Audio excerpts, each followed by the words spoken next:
sicurezza sul lavoro, in altra battuta dai componenti delle forze dell'ordine oggetto di indagini e procedimenti per atti durante l'esecuzione del proprio lavoro. Quindi due categorie e due fattispecie che sappiamo essere particolarmente a rischio e particolarmente sensibili.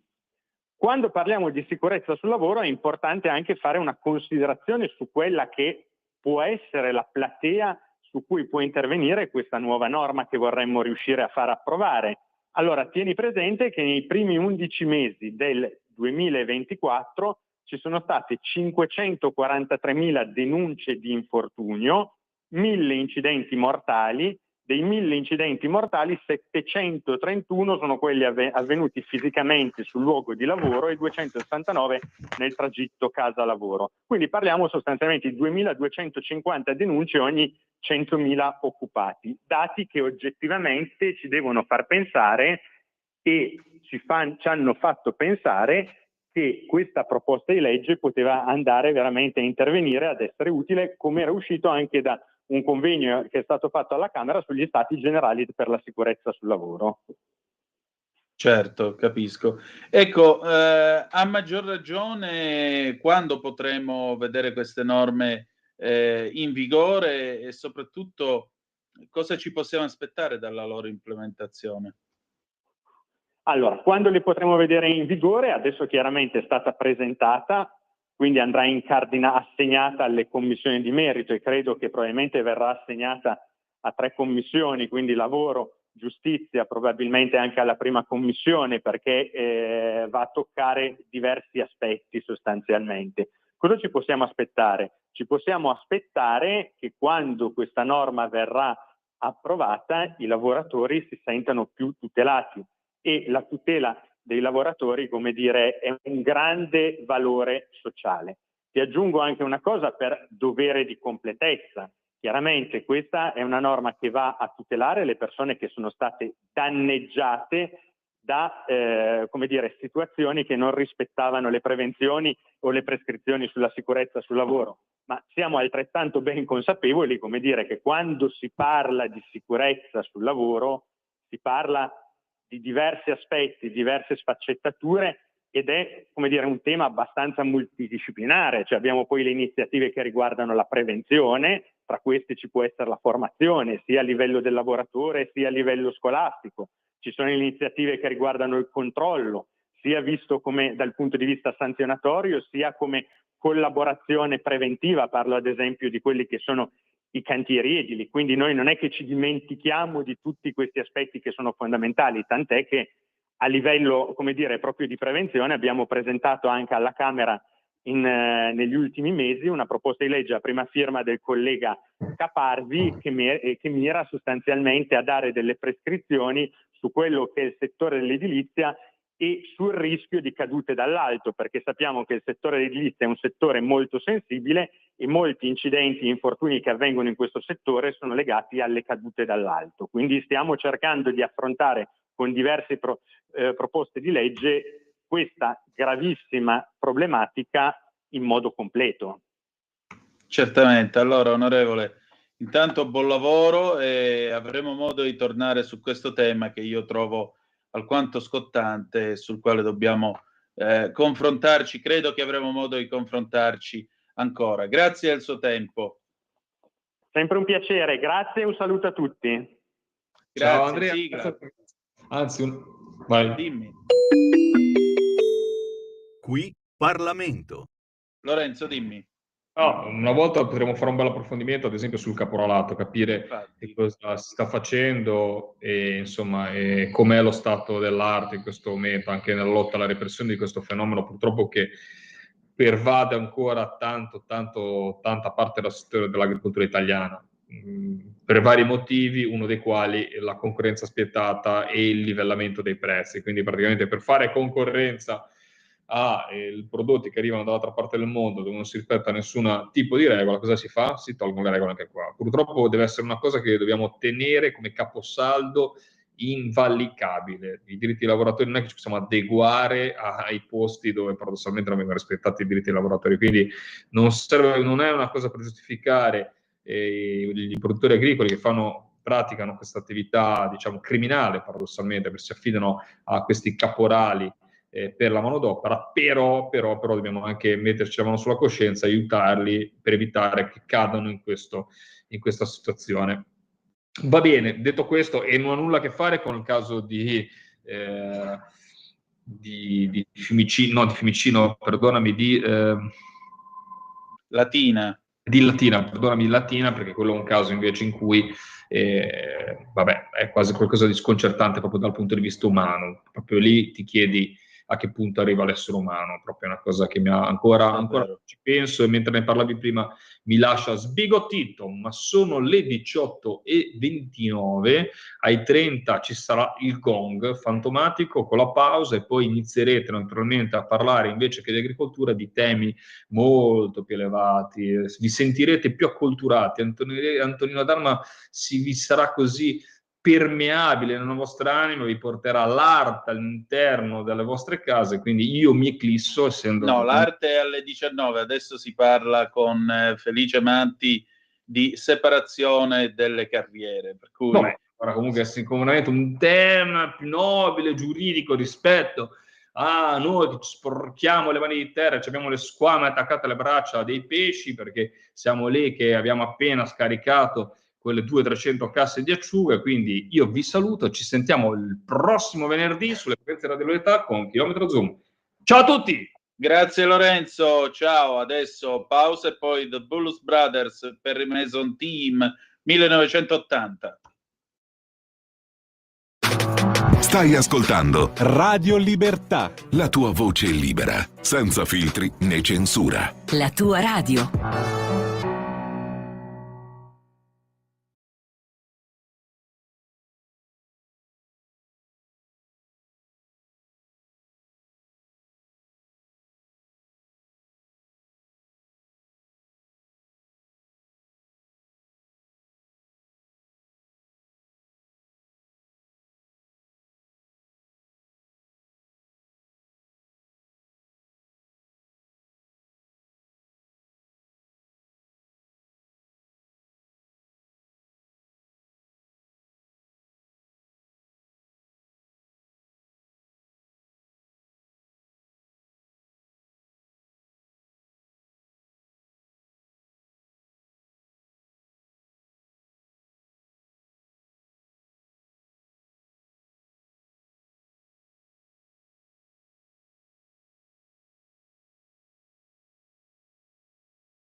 Te la linea. E rieccoci alle 18:32 minuti e 46 secondi. Blues Brothers, Dan Aykroyd e John Belushi nel 1980 hanno avuto modo di divertirsi sulla sigla di Perry Mason. Andiamo in tribunale? Sì, andiamo in tribunale. No, non ci ha querelato nessuno. Semplicemente parliamo di separazione delle carriere. Con chi?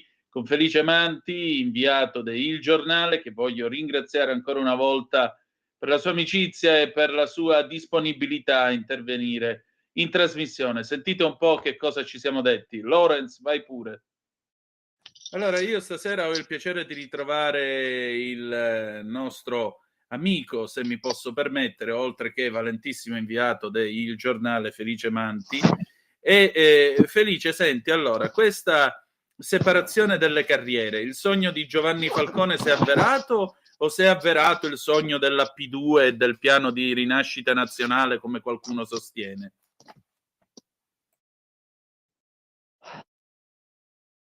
Vabbè, innanzitutto buongiorno a te e ai tuoi telespettatori e grazie per lo spazio e la disponibilità.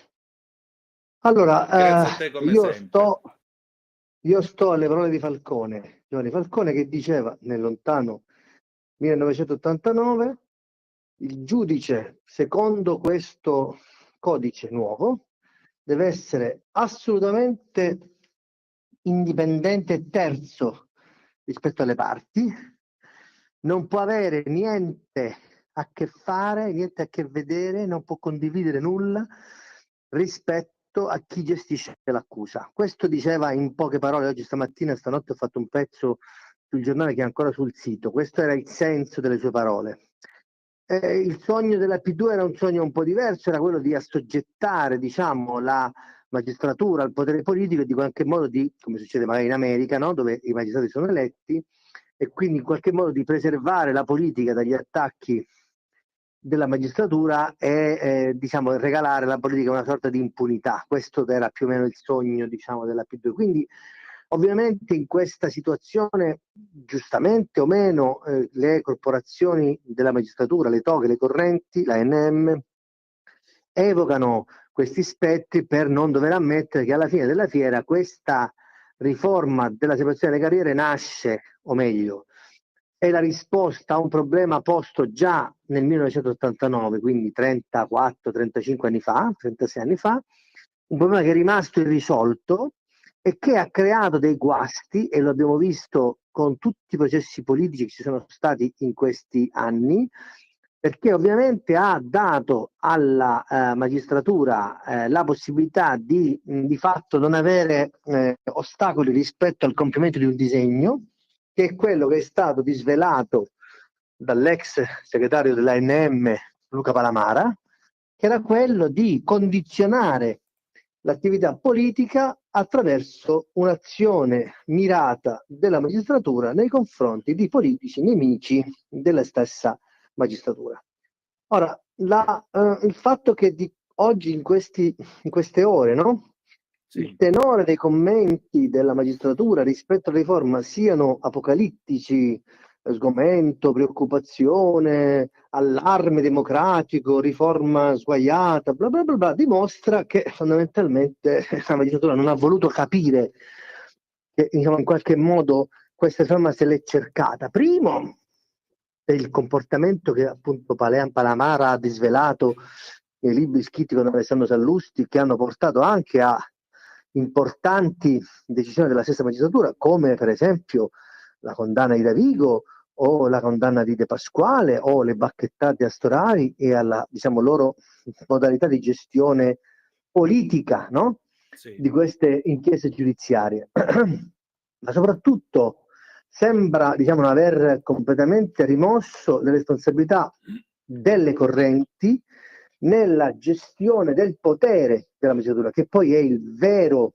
tema, per cui oggi, fino a ieri, le carriere dei PM venivano, diciamo, determinate dal successo o meno di alcune inchieste giudiziarie. Lo stesso Palamara, ricordo, nei suoi libri diceva: quando abbiamo visto Di Pietro in televisione tenere sotto scacco un governo, abbiamo capito, noi giovani studenti universitari, che sarebbe bastato un buon PM, un buon ufficiale di polizia giudiziaria, un aggancio dei servizi segreti, un buon giornalista capace di riportare le tue inchieste all'opinione pubblica, e tu eri in grado di tenere sotto scopa un governo. Questa è la teoria che Palamara fa nei suoi libri, e questa teoria, questa idea, questa infatuazione della magistratura rispetto alla politica è figlia del cambio del nuovo codice, che Di Pietro, non a caso ex sbirro, fu il primo a comprendere in tutta la sua potenzialità, proprio perché dando al PM il potere di essere il dominus dell'attività giudiziaria, un PM sbirro che sapeva come fare le indagini aveva interpretato al meglio questa riforma, e a questi PM sbirri è mancato il contraltare di un giudice che di fronte a arresti ingiustificati, manette senza controllo, custodie cautelari per motivi bagatellari, non è riuscito a, come dire, fronteggiare, a rispondere in pieno rispetto alla presunzione di innocenza, con una maggiore attenzione rispetto a quelli che erano i diritti di questi soggetti, che sono stati calpestati con le derive che noi abbiamo visto in questi anni. Gente si è suicidata, gente è stata alla gogna per anni ingiustamente, gente che ha perso carriere, case, famiglie, opportunità, soldi e prestigio. Quindi anziché, diciamo, lamentare con toni apocalittici l'intervento della magistratura, l'intervento della politica, la magistratura avrebbe dovuto recitare un piccolissimo mea culpa. Ovviamente non gli viene chiesto di farlo e la magistratura giustamente non lo fa, ma c'è un tema che secondo me va chiarito subito. Questa riforma era prevista dal programma elettorale del centrodestra, giusto o sbagliata che sia, lo vedremo, io l'ho scritto stamattina, tra molti anni, perché ci vorrà, oltre alla separazione, ammesso che supererà il vaglio del referendum confermativo in cui il quorum non è necessario, ci verrà una classe intera di giudici cresciuti con questa idea del rispetto della presunzione di innocenza, e comunque questa separazione delle carriere, oltre ad essere invocata da magistrati al di fuori di ogni discussione come Giovanni Falcone, era parte integrante del programma elettorale del centrodestra che la gente ha votato democraticamente. Quindi non è la volontà del Berlusconi nemico delle toghe, ma è la volontà popolare, quella di fare una riforma della giustizia che provi a sanare quelle che sono le strutture di un sistema che sono oggettivamente ormai sotto gli occhi di tutti, tranne che dei magistrati che non le vedono. Ecco, però vedi Felice, ogni volta in cui si parla di questa benedetta riforma, ogni volta in cui se ne è discusso, intanto vabbè, hanno messo in croce il ministro Nordio, lui ha tenuto a precisare giustamente di essere favorevole alla separazione delle carriere fin dal 97, cioè 28 lunghi anni fa. Nordio peraltro ex magistrato, quindi presumo che lui sappia benissimo di che cosa cacchio sta parlando quando parla di separazione delle carriere, e vorrei anche ben dire. L'altra cosa che osservo è però che ogni volta in cui qualcuno dal centrodestra si avvicina nel raggio d'azione della magistratura, scattano gli allarmi, scattano le urla, scattano le accuse di fascismo. Ieri poi ho trovato francamente stucchevole la Serracchiani che in Parlamento diceva perché questa è una Costituzione che non vi appartiene, non l'avete scritta voi, quindi vi permettete di fare questa occupazione della magistratura. Ma dico io, la politica ha il diritto di dettare le regole del gioco? Sì o no? Soprattutto, la vogliamo chiudere sta parentesi di Mani Pulite? Sì o no? Del giustizialismo un tanto al chilo, intendo. Guarda, qui la questione è molto più semplice di come ne voglia fare. C'è un governo democraticamente eletto, è una roba di cui ci eravamo dimenticati l'esistenza, perché sono stati 10 anni, fino dal 2011 al 2022, cioè quando si è votato, 10 anni di vacanza dal potere, diciamo, del popolo rispetto al Parlamento, perché sono dal 2011, da quando è arrivato Monti, che il potere della volontà popolare è stata bellamente aggirata dal Parlamento, legittimamente evidentemente, con la complicità, mi permetto di dire, anche delle istituzioni che dovrebbero sorvegliare l'indipendenza del Parlamento, e anche evidentemente di un eccesso di invasione dell'Europa in tematiche e in ambiti che non sono tipici, diciamo, dell'intervento dell'Europa, in temi anche sensibili come la giustizia. Per cui ci eravamo dimenticati che se uno vota uno che dice separare le carriere, quello vince. Tu la separazione delle carriere devi dare e non ci sono discussioni. Che la riforma sia necessaria l'abbiamo visto tutti, è sotto gli occhi di tutti che il sistema non funziona. Questa è la ricetta giusta? Non lo so, però evidentemente se un soggetto propone una cosa e questo soggetto prende i voti, non si può dire sbaglia il soggetto, perché è come non avere rispetto della volontà popolare, e questo mi sembra l'elemento più pericoloso di tutti. Quando la magistratura si oppone alla riforma della giustizia, che è come se, legittimamente, evidentemente, l'autista dell'autobus si opponesse alla riforma del codice della strada, o il poliziotto si opponesse alla riforma del codice penale, no? Più o meno, adesso faccio degli esempi sciocchi, c'è un problema di tenuta democratica, perché c'è una divisione dei poteri, almeno questo dice la Costituzione, per cui uno fa le leggi, uno le applica e uno le deve rispettare, giusto? No, c'è il potere esecutivo, c'è il potere legislativo, il Parlamento e poi c'è il potere giudiziario. Quando c'è questa mescolanza, quando c'è questa rottura di questi argini, c'è un problema di tenuta democratica. E non è che siccome i giudici sono buoni, noi dobbiamo fidarci di quello che dicono i giudici perché i giudici sono nel giusto. Noi abbiamo visto che dentro la magistratura ci sono le stesse deviazioni, gli stessi problemi, gli stessi delinquenti che ci sono in tutti gli altri contesti. Ci sono magistrati buoni e magistrati cattivi, giornalisti buoni e giornalisti cattivi, giornalisti scarsi, più che cattivi, i giornalisti preparati, ci sono professori buoni e professori meno buoni. C'è un problema oggettivo. Ma se io ho a che fare con la vita e la morte delle persone, con la libertà delle persone individuale, con la privacy, con un equilibrio fragilissimo tra necessità di indagare e necessità di rispettare le libertà individuali, e ho a che fare con delle persone che sono animate, e l'abbiamo visto in questi anni, da motivazioni ideologiche e non più animati solo ed esclusivamente dal rispetto delle leggi, allora abbiamo un problema. Per fronteggiare questo problema bisogna che ci sia qualcuno dentro la magistratura, non fuori, che dica: ragazzi, la presunzione di innocenza è un principio e questo soggetto è il giudice.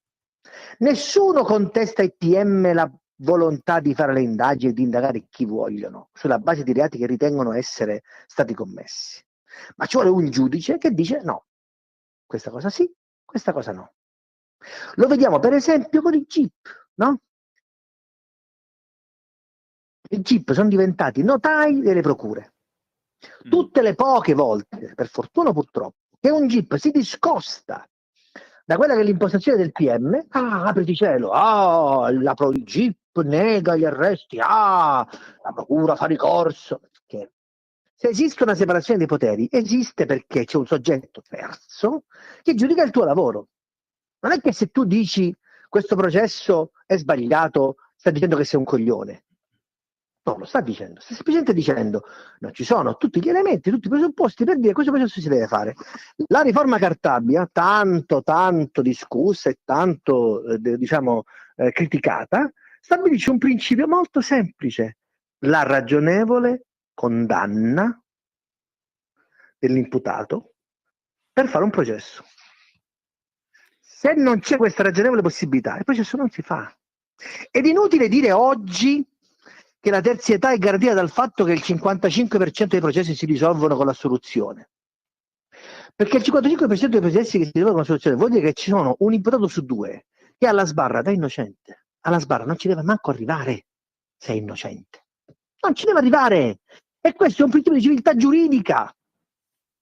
Se c'è la possibilità che questo soggetto non sia responsabile di cosa, ma perché devo condannare l'altro? Perché devo processare ugualmente?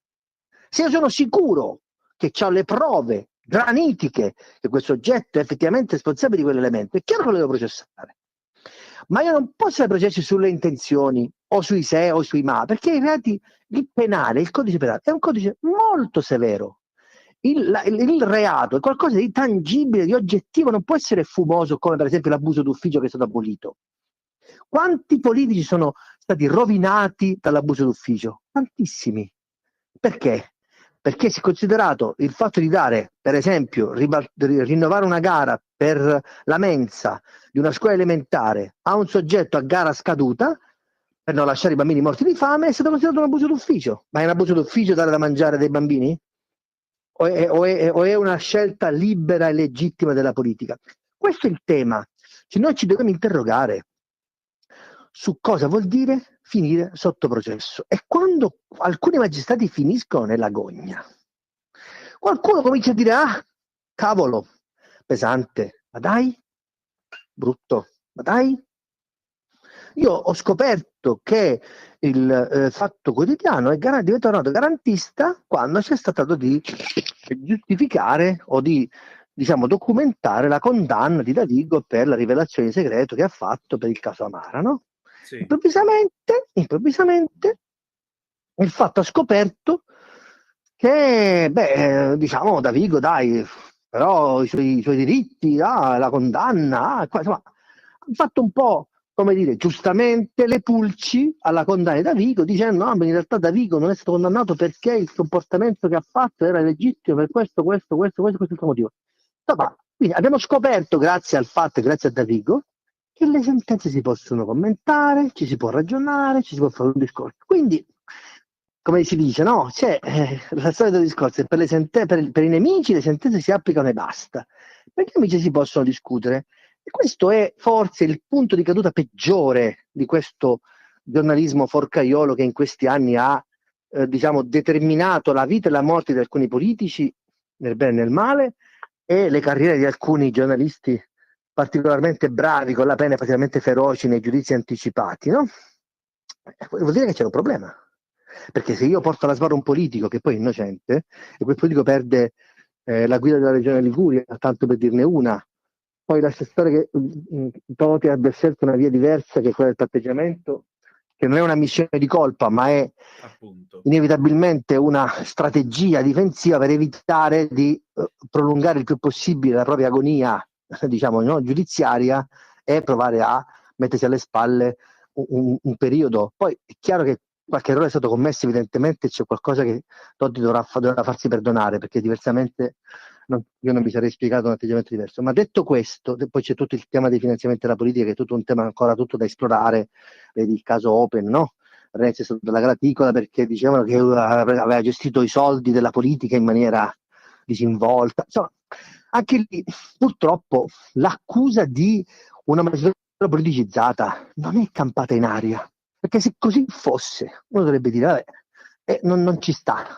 Purtroppo i processi che abbiamo visto, le sentenze che abbiamo visto, i guasti che abbiamo visto dimostrano che evidentemente un elemento di criticità nei processi alla politica c'era e c'è sempre stato e ci sarà, perché, ripeto, questa riforma non so se è la riforma giusta e non sappiamo quando darà i necessari benefici al sistema, ma il malessere con cui viene, lo scopriamo solo vivendo, insomma. ma il malessere che fa emergere segna, come dire, no? È un po' come quando ti prendi il medicinale per la febbre e la febbre sale, sale perché, no?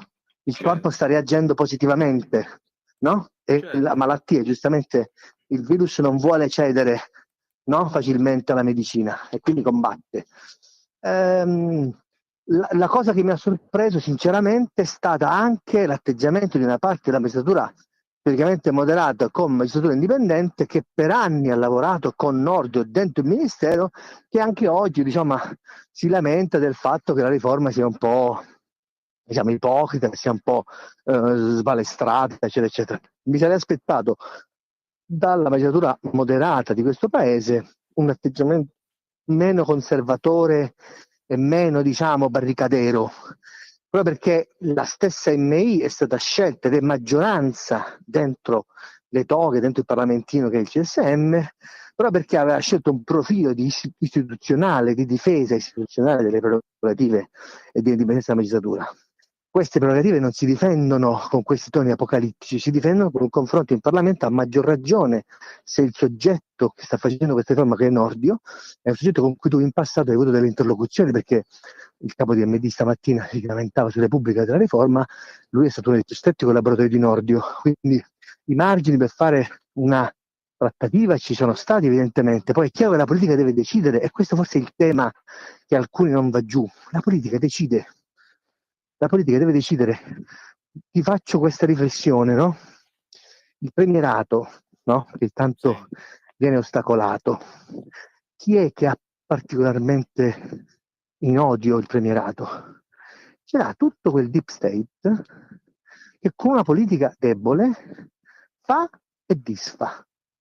Le manine e le manone che cambiano le leggi, le manine e le manone che scrivono le sentenze, le manine e le manone che dicono questa Presidente del Consiglio è pericolosa perché non ha avvisi di garanzia, il giudice contabile che dice la Schlein doveva far cadere la Meloni sul bilancio perché doveva fare così, così e così. La supplenza della politica da parte del deep state è stata in qualche modo necessaria durante queste terribili fasi di governi tecnici o comunque non politici o comunque non scelti direttamente dal popolo. Che si faccia una riforma in cui il popolo sceglie e il deep state ci deve stare, è chiaro che dà fastidio. Quindi io allargherei il ragionamento in generale alle riforme che ha in mente questo governo per far capire che i nemici di queste riforme sono anche i soggetti che fino ad oggi, con una politica più debole rispetto a quella di oggi, hanno potuto incidere nell'attività democratica anche fuori da quelle che sono le loro prerogative, e che quando vedono questo potere allontanarsi o diminuire si ribellano e si lamentano in modi non proprio, come si dice, consoni e non proprio democratici, alla faccia del rispetto, dell'autonomia e delle prerogative dei reciproci compiti che l'istituzione, no, ci assegna alla politica, alla magistratura e soprattutto al Parlamento. Felice, proviamo a fare un attimo, almeno ti voglio provocare sotto questo aspetto, un what if. Se ci fosse stata la separazione delle carriere, come sarebbe andato il caso Erba? Questa è una bella domanda. Se ci fosse stata la separazione delle carriere, te l'avevo io detto penso che t'avrei provocato. Certo, io penso che probabilmente alcune storture rispetto alla mostrificazione dei due soggetti sui giornali sarebbe stata comunque stigmatizzata in tempo reale. I processi di piazza sono sbagliati, anche se il colpevole non ha alcuna possibilità di sfuggire alla condanna. Penso per esempio alla Alessia Pifferi, che si è macchiata di questo crimine orrendo, o a Pignatiello, o a questi altri soggetti, no, che hanno ucciso queste fidanzate, queste compagne, questi bambini che portavano in grembo, no? La mostrificazione di questi soggetti in corso d'opera è sbagliata, perché in qualche modo incide in una condanna che tutto sommato sembra, come dire, innegabile e inequivocabile, no? Quando il PM De Tommasi, che ha indagato le psicologhe della Pifferi, ha spiato i professionisti, i consulenti di questa donna, ha commesso secondo me una leggerezza, no? Perché ha inciso in quella che era una legittima strategia difensiva, forse nel timore di perdere, no, in tribunale, un processo che era fondamentalmente già vinto. Ecco, in quelle situazioni lì, quando il mostro conclamato viene ulteriormente, come dire, indebolito in quelle che sono le sue garanzie costituzionali, lì un giornalismo garantista è una figura garantista come quella del giudice o quello dei giudici terzi, ha il dovere di intervenire per dire basta, questa cosa non si può fare. Finora non è successo, e questo in qualche modo ha inciso anche in condanne sui giornali, che poi sono diventate condanne in nome del popolo italiano, anche senza le necessarie garanzie costituzionali ai due imputati, che come sappiamo hanno subito un interrogatorio 5 contro 1 nel quale saremmo caduti tutti, no? Certo. A delle pressioni indicibili, indegne di un paese civile quasi sudamericano, con delle prove scientifiche che oggettivamente non hanno i crismi della scienza né la graniticità che uno si aspetterebbe, no? E delle prove decisive per un delitto così grave, no? Insomma, il tema è lì. Il tema è lì. Se ci sono in America, mi piace sempre fare questo esempio, no? Sono questi bellissimi telefilm Law and Order in cui il PM ha paura del gran giurì, ha paura del giudice, pungola il poliziotto e dice: ma sei sicuro? Ma ce l'abbiamo le prove, perché io non voglio fare figure di merda col giudice. Ecco, io penso che manchi questo elemento qui, che ci sia questa complicità non scritta, no? Tra magistrati inquirenti e magistrati giudicanti, le cui carriere, come abbiamo detto sempre, dipendono l'una dall'altra perché il CSM è unico.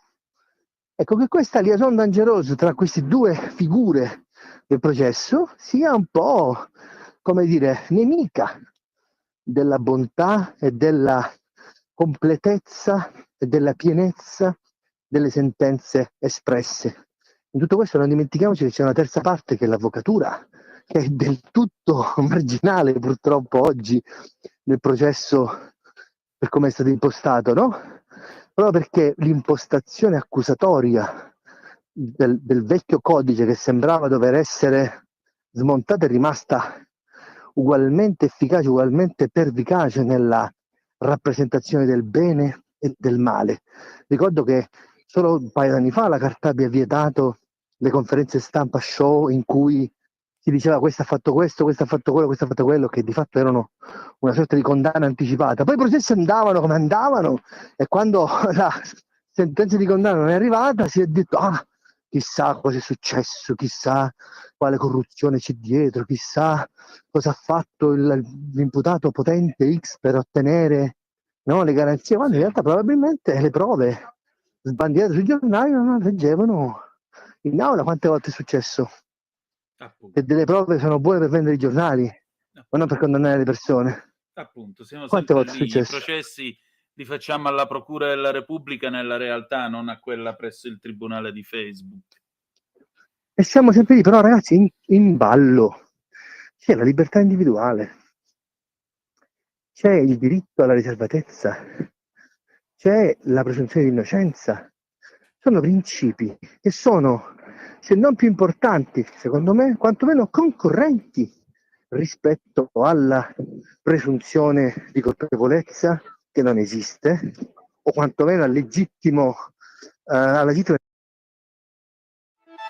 Stai ascoltando Radio Libertà, la tua voce libera, senza filtri né censure, la tua radio.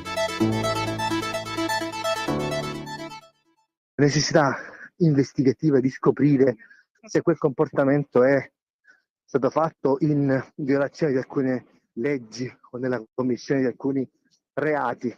C'è un equilibrio, e questo equilibrio è molto difficile da raggiungere con le leggi, perché ha a che fare con le persone e con l'atteggiamento che queste persone hanno nel momento in cui si accostano al processo. Quando una condanna viene pompata dai giornali e arriva in aula, il giudice non ha la stessa serenità e la stessa capacità di equilibrio che avrebbe se non ci fosse un'opinione pubblica già di per sé in qualche modo, no, convinta della colpevolezza o dell'innocenza di quei soggetti. Per cui la pressione mediatica fa male al processo, e non è vero che aiuta l'informazione, perché l'abbiamo visto in processo di Alba, in altri processi purtroppo, quando una parte della verità diventa verità, il primo a essere ingannato è il lettore, e quando il lettore scopre di essere ingannato, il nostro mestiere è finito. Il nostro mestiere è finito se io inganno il lettore per far piacere al PM di turno, al giudice di turno o all'imputato di turno. Infatti. Felice, che cosa ti aspetti, soprattutto riguardo a questo referendum? Noi viviamo in un paese nel quale l'arma del referendum, intendo arma ovviamente a disposizione del popolo, è strumento di genuina democrazia diretta, è stata svilita nel corso degli anni. Gli italiani lo sentiranno questo stimolo ad andare a votare? Allora, il quorum non è necessario se la mia conoscenza di diritto non è del tutto arrugginita. No. Quindi diciamo l'elemento dell'affluenza è già un elemento di grande criticità del dibattito pubblico odierno, perché sempre meno gente va a votare, e questo è un problema per la democrazia, no? Io penso che su un tema delicato come la giustizia, che è un tema trasversale che riguarda tutte le persone, ricchi e poveri, no? Ci potrebbe essere l'interesse a, diciamo, smuoversi dalla pigrizia e portare all'attenzione della politica il proprio parere positivo o negativo, di conferma o di annullamento di questa volontà del Parlamento, fatta in applicazione di un programma elettorale condiviso e votato, no? Sì. Ritengo anche che l'appuntamento referendario non sarà un caso isolato, ma ci sarà una stagione referendaria che a differenza del passato, quando fu una stagione dirompente rispetto al sistema dei partiti, penso per esempio al referendum Segni, no? sul bipolarismo, io penso che ci potrebbe essere una stagione del referendum riformista, cioè di un referendum sull'autonomia differenziata, sulla giustizia e su altri temi, che possa, anziché smontare il lavoro del Parlamento, confermarlo e suffragarlo. Sarebbe un segnale molto importante del fatto che la volontà popolare che si è manifestata col voto si continua a manifestare col referendum e si conferma che la volontà del Parlamento è stata quella di assecondare quelli che sono i desiderati delle persone. Sarebbe un segnale molto importante rispetto, ripeto, alla tenuta democratica di questo Paese, messa profondamente a rischio dalla deriva agnostica e dalla deriva complottista e dalla deriva pessimista che tante forze politiche stanno cavalcando rispetto alle forze dell'ordine, rispetto alla giustizia, rispetto alla polizia, rispetto alla magistratura in generale, perché è chiaro che se c'è uno scollamento tra la società civile e la politica è un problema grosso, che poi non è la difesa o meno dell'unità nazionale, quella ormai la diamo per scontata, ma è la difesa del tessuto sociale di fronte a dei rischi che l'immigrazione incontrollata, l'aumento della criminalità, la crisi economica stanno seriamente mettendo in difficoltà. Infatti. Felice, allora avremo modo di risentirci presto per tenere sotto controllo e raccontare questa riforma, ma molto, molto altro ancora. Grazie del tuo tempo. Grazie a te e ai tuoi ascoltatori per la pazienza.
Antonino, a te la linea.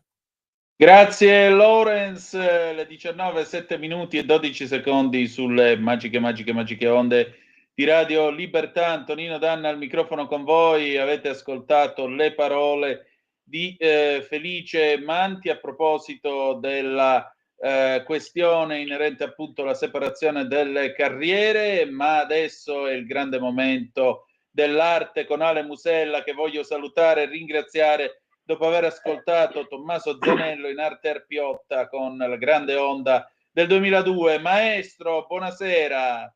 Buonasera, andiamo e buon anno, perché mi sa che è la prima volta che ci sentiamo. Perché... mi sa di sì, buon anno a te, ben trovato. Allora, senti, l'arte va raccontata, ma se non viene raccontata muore. Soprattutto i giovani artisti forse dovrebbero avere l'umiltà di considerare il fatto che prima del 1970 l'arte esisteva anche senza di loro, o sbaglio? Sì, qui poi entriamo in un ginepraio, nel senso che qua le gallerie, quella di Dubai è già diverso, perché purtroppo il cliente di Dubai va guidato per mano, perché ancora oggi compra come se fosse un oggetto, fai fatica a raccontare l'anima di quello che comprano, e questo è un po' svilente, perché non è una questione di prezzo, però per chi fa il curatore o critico, e per me quando io racconto un'opera voglio che la gente compri l'anima dell'opera, deve essere comprato, poi per il portafoglio va benissimo, però è un po' svilente, perché alcune volte lo comprano come se fosse una borsa di Hermès, capito? Per cui, insomma, comunque questo è un discorso. L'arte moderna, che è quella prima del 1970 fondamentalmente, fino al 1970 è stato fatto praticamente tutto, perché anche Andy Warhol, che vabbè è morto nell'87, ma nel 70 aveva già creato tutto quello che doveva creare, poi dopo ha finalizzato determinate cose. Per cui una cosa che io dico sempre agli artisti anche nuovi: per favore fatevi un po' di contenuto, fatevi un po' di cultura artistica, in modo tale che possiate anche avvicinarvi meglio a quello che fate, capendo che magari qualcosa di simile è già stato fatto, il che significa non svilire il vostro lavoro, ma dargli ulteriore peso, perché potete dargli un'interpretazione diversa, o comunque potete capire o ritrovare alcuni elementi che magari pensavate di aver inventato voi, invece diventa più semplice anche da portare avanti, no? Perché la storia insegna. Come dico sempre, nel 52, tornato da New York, come si dice, Mimmo Rotella ha smesso di fare il pittore, perché secondo lui era già stato fatto tutto, per cui sorrido tutte le volte che vedo qualcuno che pensa di aver inventato qualcosa. Per cui questo. Poi l'arte va raccontata. Il problema dell'arte moderna, per cui Guttuso, Filoni, tolti i grandissimi nomi internazionali, quindi non sto parlando né di Picasso, né di Van Gogh, né di Matisse e quant'altro, purtroppo hanno poche persone che la raccontano, e poche gallerie, ci sono delle gallerie appunto che sono specializzate nell'arte moderna, e che però sono sempre meno frequentate, e poi purtroppo il mondo dell'investimento, e per cui anche del collezionista, tenta a tornare nell'arte moderna, perché ci sono tantissimi nomi che però uno quando compra quando un collezionista lo fa tanto perché gli piace quello che sta comprando, però guarda anche al soldo quando fai l'investimento.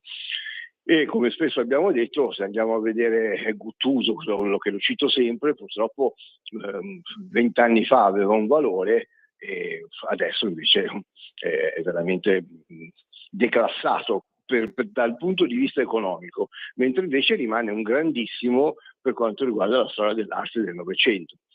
Per cui questo dipende anche un po' perché si creano le fondazioni. Le fondazioni servono perché danno continua linfa agli artisti che rappresentano. Andy Warhol, Basquiat, tutti quanti hanno la loro fondazione, per cui devono creare delle mostre, devono far girare le opere, devono dialogare con i collezionisti. Questo è qualcosa che andrebbe fatto sempre anche per l'arte moderna. Purtroppo non è così, perché ci sono dei grandissimi nomi, oppure lo stesso Mimmo Rotella, o anche Schifano, che comunque Schifano è uno di quelli che sta venendo fuori adesso rispetto a prima, però c'è sempre la diatriba, la moglie e poi la figlia, e per cui quello è certificato in una maniera, quello è certificato in un'altra. Cioè l'arte dovrebbe essere estrapolata da problematiche personali per riuscire poi a spingere nel giusto modo. Invece alcune volte anche Rotella, gli ultimi anni della sua vita è stato insieme si è sposato con una donna russa che adesso magari mi tutelerà, cioè mi citerà in giudizio, però l'ha fatto iperprodurre proprio perché ha capito che da lì a poco insomma non ci sarebbe più stato, e per cui questo cosa ha fatto? Ha fatto sì che molte opere di Rotella perché lo stile di rotella lui ha 5 serie particolari, però quelle più famose sono quelle dei cartelloni, no?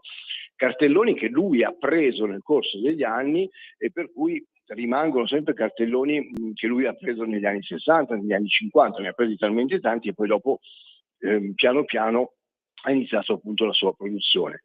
Però capisci che un quadro realizzato da lui nel 2006 non può avere la stessa valenza, anche se appare identico fino a un certo punto comunque della stessa serie, di uno degli anni 60.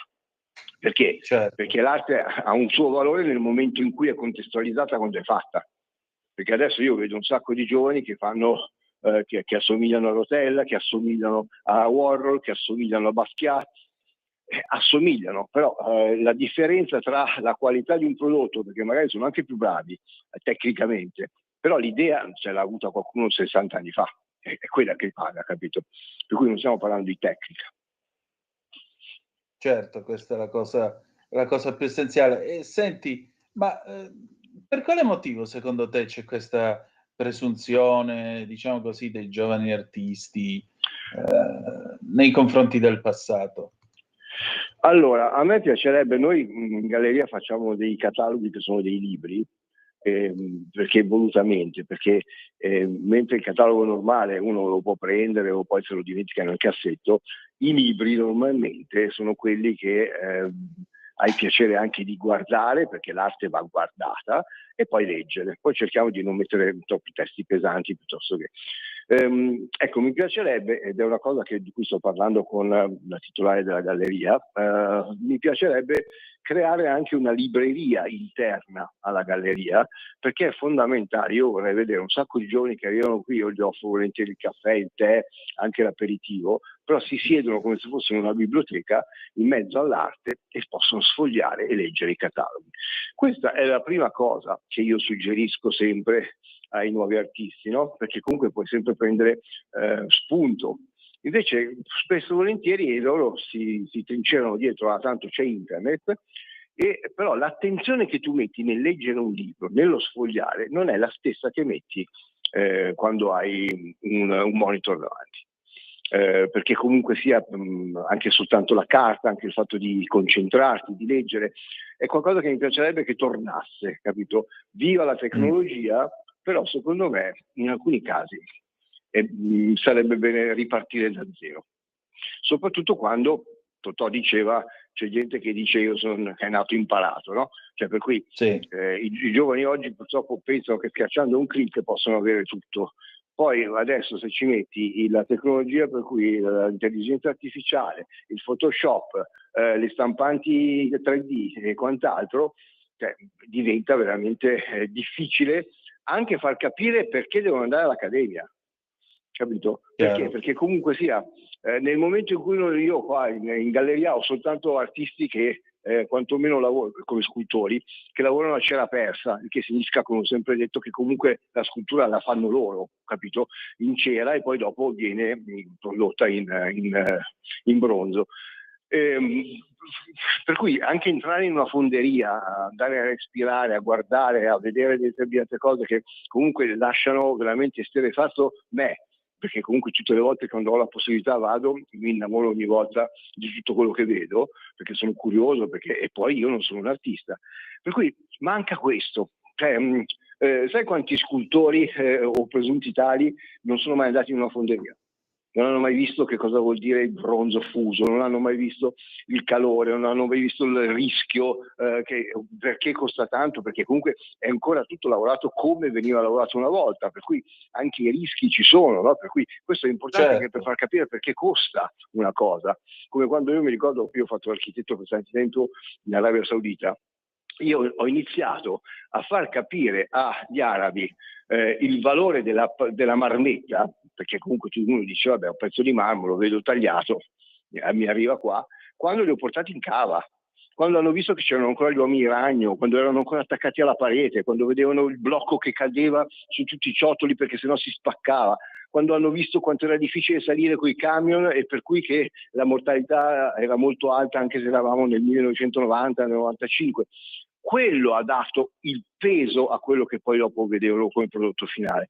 Oggi invece vedo, io lo dico sempre, tanti artisti o tanti scultori che arrivano, non hanno mai preso in mano uno scalpello, addirittura alcuni prendono disegni di altri e lo mandano a chi fa le stampe 3D, e per cui arriva fuori il prodotto o in resina o in plastica o quello che deve fare, perché dipende dal materiale, e magari, e sono contento, almeno quello lo dipingono loro. Però allora sei un pittore, allora sei un creativo, allora hai avuto l'idea, ma non sei uno scultore. Senti, c'è una telefonata per noi, la prendiamo subito. Pronto, chi è là? Sì, buonasera, io mi chiamo Damiano, telefono da Ragusa in Sicilia. Volevo porre una domanda, se è possibile, sulla legalità. Siccome noi viviamo in una terra di mafia, dove spesso la legalità viene calpestata, e io ho un caso molto chiaro in cui la legalità è stata calpestata. Si tratta di un documento che è il certificato di abitabilità, rilasciato ad una persona che non aveva diritto, nonostante il comune abbia accertato e inviato comunicazione al tribunale che questo signore non aveva diritto. Io ho fatto la richiesta di revoca al comune di Ragusa e non gliela vogliono revocare, ma è palesemente illegale il rilascio, perché questa abitabilità fonda su una perizia giurata. Tramite l'accesso agli atti sono andato al comune con gli avvocati, si è scoperto che al comune questo signore ha ottenuto l'abitabilità con una falsa perizia, depositando solo una fotocopia. Cioè sembra che la perizia su cui basa l'abitabilità non esista. Il comune mi ha rifiutato per la seconda volta di revocare l'abitabilità, e io ho perso una causa in cui io ero l'acquirente di questa casa. Questo signore mi ha chiesto 123.000 euro più le spese, oltre quello che ho dato come anticipo. Però non deve dirlo a noi questo, lei lo deve dire all'avvocato Collovati il giovedì alle 17, quando abbiamo il programma L'Avvocato Risponde. La ringrazio comunque per aver chiamato. Torniamo a noi, prego. Pronto? Sì, Ale, torniamo a noi. No, dai, infatti io ascoltavo, poi magari la risposta gliela potevo anche dare, perché mia sorella è avvocato, però infatti mi dispiaceva anche perché era talmente concentrato su quello che stava dicendo, forse appunto aveva sbagliato orario, insomma, però mi dispiace. Comunque grazie per aver chiamato. Prego. Lo stesso. Sì, ma poi sai, io trovo un poco irrispettoso quando si sta facendo una conversazione su determinati argomenti irrompere e parlare di altro, perché è come dire, vabbè, a me non me ne fotte niente, né di te né del tuo ospite, e questo io lo trovo un po' scortese nei confronti di chi sta andando in onda, perché voglio dire, non te l'ha prescritto il medico di essere qua con me a quest'ora della sera, tutto qui. Per cui io ti sono sempre grato, come sono sempre grato a tutti gli ospiti di questa trasmissione, nel momento in cui dedicano il loro tempo durante la settimana per essere qui. Per cui quando qualcuno chiama e si mette a parlare di altro, un pochettino ci resto male, perché dico, ma è come dire, vabbè, stronzi, ora parlo io. Per carità, questo signore era molto gentile, ma il programma non era quello giusto. Senti, chi dobbiamo seguire in questo periodo? Allora, la street art, che tu sai, l'ho sempre detto, per me la street art doveva rimanere per strada, no? Si chiama street art, nata negli anni 70 a New York come movimento di protesta, proprio perché non volevano andare nelle gallerie, ma avevano qualcosa da dire e senza chiedere permesso lo scrivevano sui muri, no? Samo è il primo di questi qua, per cui il Basquiat, quello che è. Per cui quando io vedo la street art delle gallerie mi viene un po' l'orticaria, no? Perché è esattamente il contrario del motivo per cui è nata. Però tolto questo, ce l'abbiamo anche noi a Dubai, Mr. Brainwash, per cui allora, la street Ecco, anche sotto questo punto di vista bisogna sempre fare attenzione perché se tu li guardi sembrano tutti uguali, sembrano molto simili, per cui e poi molti lavorano con gli stencil, per cui alcuni sono dei bravi pittori, altri invece sono proprio hanno una tecnica completamente diversa, per cui la street comunque sta sempre andando abbastanza. Ecco, un consiglio che mi sento di dare agli artisti, scusa, volevo dirlo prima, anche se magari adesso sembra decontestualizzato, perché mi ricordo un artista che si chiama Sara Cozzi, che è una street artist e anche pop. Ecco, prendo lei come esempio. Allora, fate sempre attenzione, quando volete poi dialogare con la galleria, voi dovete darvi questo famoso coefficiente, ovvero deve dare la galleria, comunque il critico, insomma, che arriva attraverso determinate esperienze fatte, la tecnica e quant'altro. E dovete lavorare su quello, perché altrimenti se voi vendete a casa vostra e dite chiamatemi in privato che io vi vendo, e il prezzo che vendete voi è quello che a voi va bene, vi tagliate fuori dalle gallerie, perché qual è la galleria che prende un artista che ha venduto alla metà del prezzo che dovrebbe vendere in galleria e soprattutto che dice chiamatemi privatamente? Allora io cosa sto qua a fare? Questo lo volevo dire perché molti artisti dopo rimangono stupiti perché le gallerie non li prendono. Ragazzi miei, se vendete da soli, se non entrate nel sistema, anche perché poi dopo quando si parla di investire, altrimenti state vendendo un oggetto. Vendete un oggetto e il prezzo d'arte dovrebbe rivalutarsi. L'oggetto diventa oggetto usato. Ricordatevi di questo. Un quadro che è entrato nel sistema dovrebbe salire o comunque mantenere il suo livello. Un quadro che non è nel sistema e per cui ve lo comprano perché gli piace diventa un oggetto usato, per cui dopo si deprezza. Scusami, volevo dirlo perché era tanto che volevo dire, ma siccome molti artisti pensano di poter fare sempre tutto da soli, ben venga, alcuni ci riescono, però poi dopo non rognate, non rimaneteci male se poi non riuscite a entrare nelle gallerie. Appunto, mi sembra quanto mai chiaro. Ale, siamo in chiusura. Di che cosa parleremo venerdì prossimo? Allora, venerdì prossimo mi piacerebbe parlare di Schifano, per cui ha prodotto per 45 anni, per cui dopo durante la settimana ti do un paio di input così almeno sai di cosa volevo parlare, e per cui della sua storia, di che cosa vuol dire essere un artista maledetto, che cosa può portare di vantaggio, cosa può portare di svantaggio. Eccellente. Allora avremo modo di trattare questo argomento. Grazie. Grazie a te Antonino, un abbraccio a tutti. Di nuovo, grazie a te ancora. Allora, 0292947222 se volete dire la vostra, oppure 340-670-9659, andiamo a vedere le agenzie. L'ANSA, il governo israeliano in questo momento si è riunito per dare l'ok all'accordo su Gaza. Dopo il via libera del gabinetto di sicurezza, Ben Gvir chiede ai ministri di votare contro, Abu Mazen dice che è pronto ad assumere piena responsabilità sulla striscia. Ancora, chi sono i primi 33 ostaggi che saranno rilasciati? Eccoli qua. Insomma, commuove.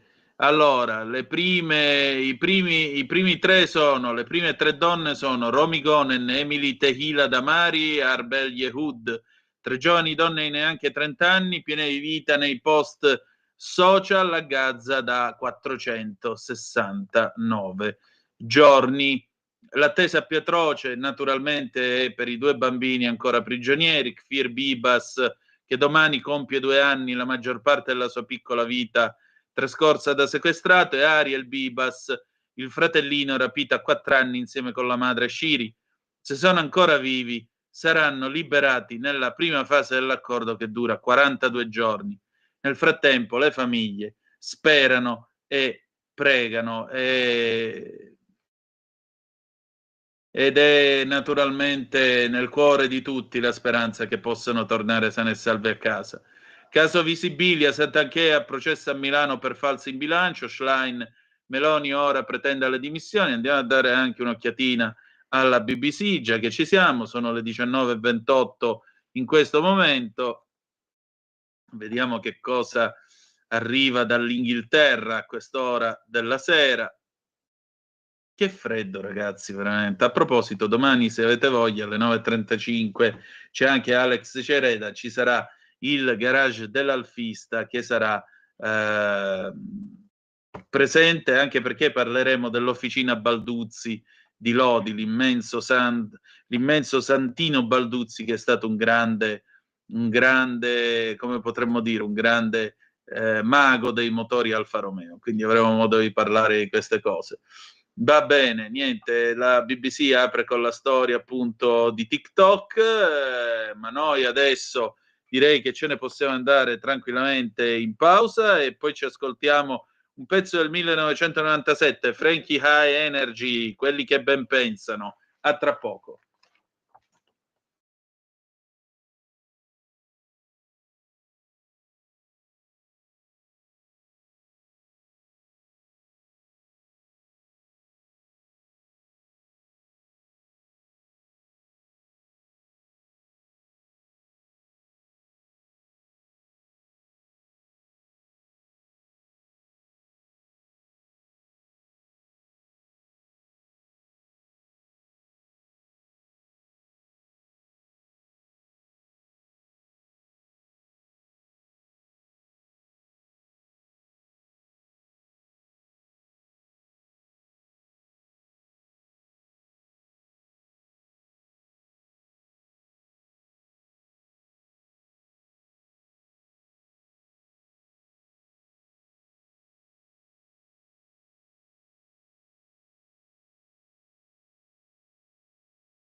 A te la linea.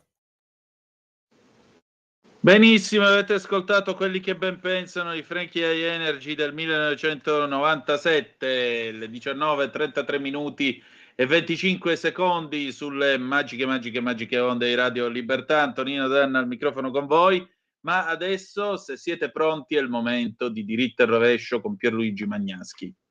Lorenz, quando vuoi, vai pure.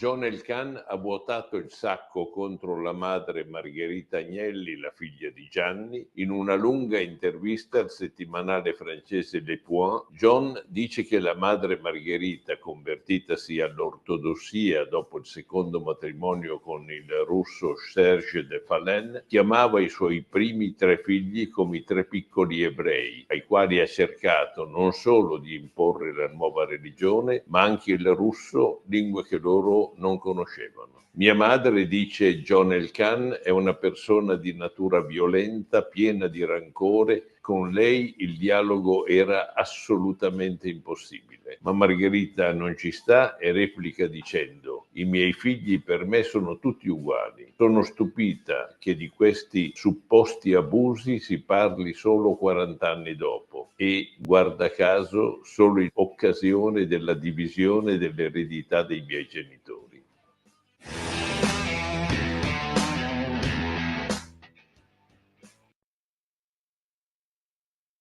E rieccoci sempre sulle magiche onde di Radio Libertà, alle 19:35 minuti qui a Zoom. Benissimo. Allora, noi abbiamo ancora una decina scarsa di minuti di trasmissione, per cui potete telefonare tranquillamente, parliamo appunto delle ultime notizie, andiamo a vedere anche l'ADN Kronos. Netanyahu, tra l'altro, nel dare l'ok all'accordo con Hamas, dice guerra se l'accordo fallisce. I primi 3 ostaggi, come si è detto, saranno liberi da domenica, la tregua da domani. I rapiti liberati nella prima fase saranno 33 in cambio di 1700 palestinesi rilasciati. Il vicario della custodia di Terrasanta, Monsignor Pizzaballa, che ora è diventato anche cardinale, se la memoria no, non c'entra niente. Questo è padre Ibrahim Faltas, vicario della custodia di Terrasanta, evidenzia che nonostante l'annuncio della tregua si sia continuato a bombardare e ci sono stati più di 100 morti. Vedremo che accadrà fino a domenica. La firma dell'accordo su Gaza tra Hamas e Israele segna un inizio dopo 15 mesi di morte e distruzione, odio, vendette e vittime da tutte e due le parti. Speriamo che la tregua regga, ma questa è una speranza che abbiamo tutti, però il problema non è che la tregua regga, il problema è che cosa verrà dopo, perché è evidente che Israele non può tenersi attaccata a casa un movimento che nel suo statuto impone la distruzione dello Stato ebraico. Ed è chiaro che il futuro della striscia di Gaza non può riposare nelle mani di Hamas. Trump è stato molto chiaro anche lui su questo. Non ci sarà un altro 7 di ottobre, non ci può essere un altro 7 di ottobre, per cui anche qua bisogna stare molto attenti. L'ADN Kronos scrive che il 73% circa degli israeliani a favore dell'accordo per il rilascio degli ostaggi. Questo è quanto emerge da un sondaggio di Maariv pubblicato quest'oggi, dal quale risulta che il 19% del campione è invece contrario all'intesa, l'8% dichiara di non avere un'opinione in merito. Diverse le risposte degli elettori dei partiti di opposizione, 91% a favore dell'accordo, e quelle dei sostenitori dei partiti della coalizione, 52 a favore, 37 contrario, secondo l'inchiesta citata dal Jerusalem Post.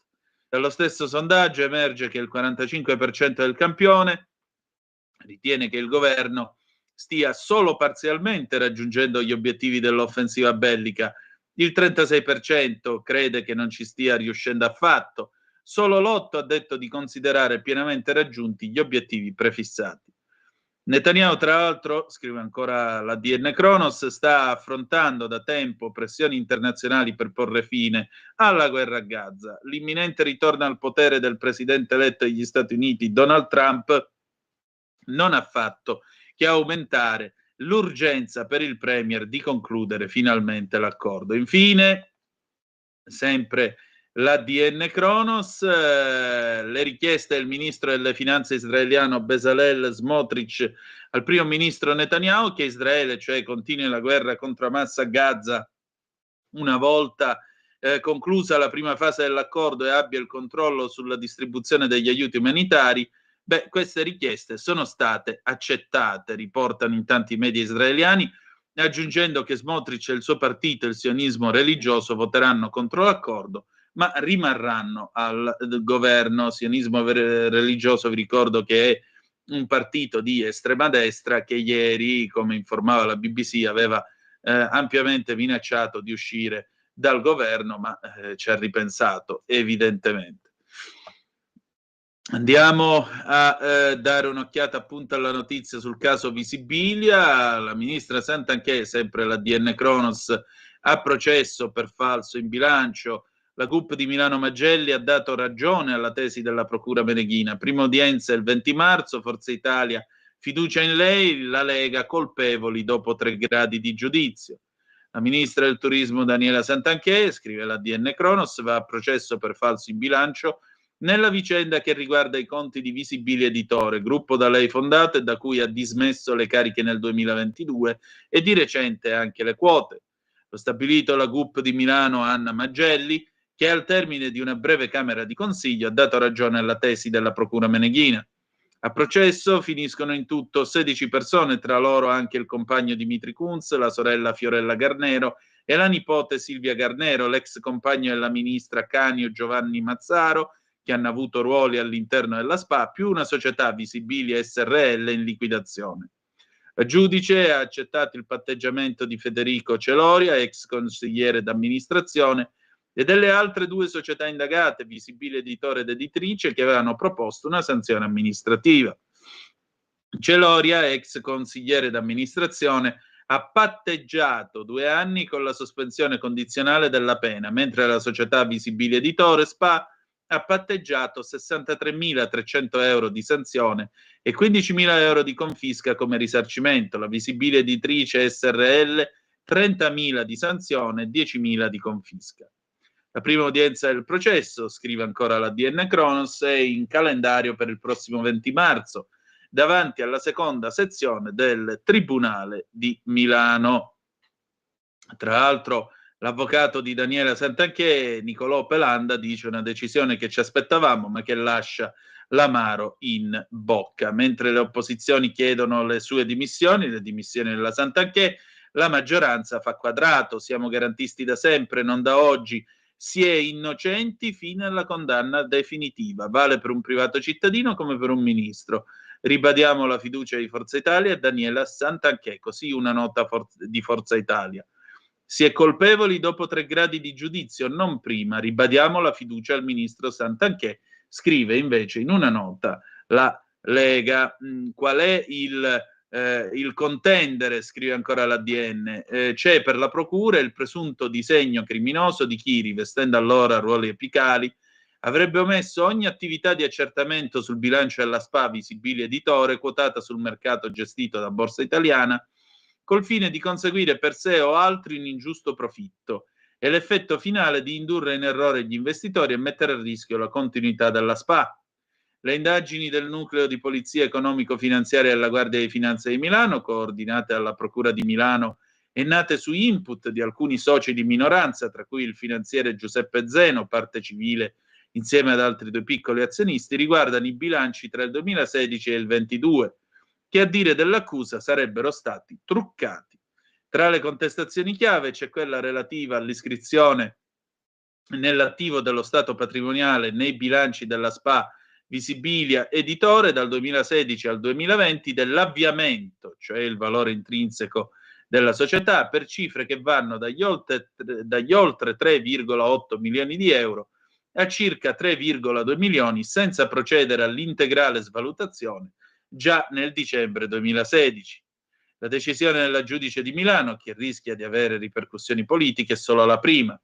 Il prossimo 29 gennaio la Cassazione dovrà anche decidere sulla competenza tra Milano o Roma sul caso in cui Santanchè con altri risponde di truffa aggravata ai danni dell'INPS per la vicenda che riguarda la cassa integrazione in Visibilia durante il periodo del Covid. In più, la senatrice di Fratelli d'Italia è anche indagata per bancarotta dopo il fallimento di Ki Group SRL, società della galassia del biofood, un tempo guidata dalla senatrice. Liquidazione giudiziale che a dicembre ha riguardato anche Bioera, altra società del gruppo, e anche in questo caso ci sono profili di bancarotta al vaglio. Diamo un'ultima occhiata, abbiamo ancora un minuto, dopodiché si chiude. Madre suicida a Genova, parla la sorella, avevamo paura di perdere i bambini, ricorderete che il 7 gennaio 2 donne si sono buttate da una finestra, ma la 34enne, scrive la DN Cronos, è sopravvissuta. Gli inquirenti stanno cercando di capire se siano state spinte a compiere il folle gesto. La donna di 34 anni che è sopravvissuta, invece la sorella di 31 è morta, dice di non ricordare assolutamente niente del momento drammatico in cui appunto si sono gettate, ma la paura era quella che perdessero i figli. Va bene, insomma, spiace molto ed è drammatico tutto quello che vi abbiamo raccontato, ma ahimè questa è la realtà nella quale ci troviamo a muovere. Che dire di più? Noi abbiamo finito per questa settimana con Zoom, che tornerà lunedì alle 18:05 trattabili sulle magiche onde di Radio Libertà. Domani alle 9:35 il garage dell'Alfista, il sottoscritto e Alex Cereda parleremo dell'officina di Santino Balduzzi. Grazie per essere stati con noi. Ci salutiamo con una canzone dei Velvet, Boy Band 2001. E ricordate che malgrado tutto, the best is yet to come, il meglio deve ancora venire. Vi ha parlato Antonino Danna. Buonasera.